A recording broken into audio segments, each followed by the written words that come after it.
The gun show in Vegas is wrapping up. Walk us through the real takeaways. You know, when I think gun show, I think Will Ferrell and Anchorman, but clearly that's not what we're talking about here. No, this is more like the annual Detroit auto show or the Consumer Electronics show. No one is buying and selling weapons in Las Vegas. This is all the major manufacturers, major distributors who are marketing their wares to retailers.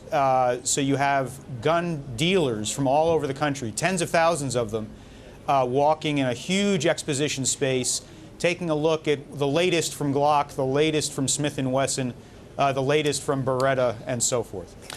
You know, Paul, everybody in the wake of Newtown has become a bit of an armchair expert on the business of guns. You've actually done the hard work. You wrote about the Glock in particular, but you also understand a lot of the legislative machinery around the gun industry. There was some talk yesterday that perhaps the federal government needs to look towards the states to figure out what can and can't be done. Share with us what you know. Well, what I found interesting at the SHOT Show in Las Vegas was that a number of people in the industry are just as focused on what's going on at the state level, where in some states you have the political opportunity to move much more quickly than what's going on at the federal level. They're counting on the NRA with a fair amount of confidence to block proposals such as the so-called assault weapons ban, the large capacity magazine ban.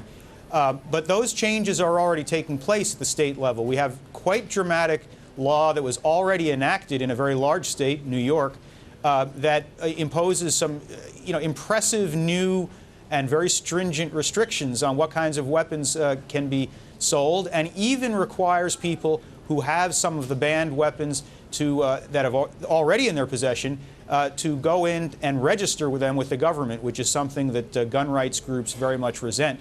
And I think you're going to see more action at the state level in states like California, Massachusetts, and Colorado, where we had the terrible shooting in the movie theater.